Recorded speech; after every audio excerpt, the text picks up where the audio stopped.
It's the hardest it's ever been for a 30-year-old in Australia, in Australia's history. It is true 30-year-olds are going to be less well off than their parents are. That's a fact.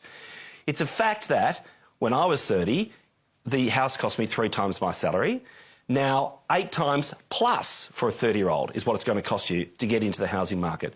It's true that HECS has doubled in the last 15 years, right? Doubled from a $15,000 bill to a $30,000 bill. It's true that a baby boomer paid half the tax that a 30-year-old pays now when they were 30 years of age. So the reality is it is extremely difficult to be a 30-year-old in Australia right now.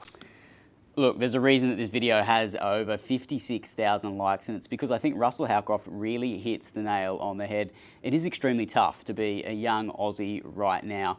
We're trying to set ourselves up financially, but then we're also stuck in this cost of living crunch, which makes saving really, really difficult. But there's one thing that gives me a sense of optimism, and it's this idea of the great Australian dream of purchasing that first home. We're not giving up on that goal and that ambition. We're actually thinking a little bit differently. We did some research on this at ING, this idea of property pals, so purchasing your first property with a friend, joining those deposits together and getting onto the property market sooner. There's about 3.5 million Aussies that are willing to consider this, and it's really being led by the younger generation.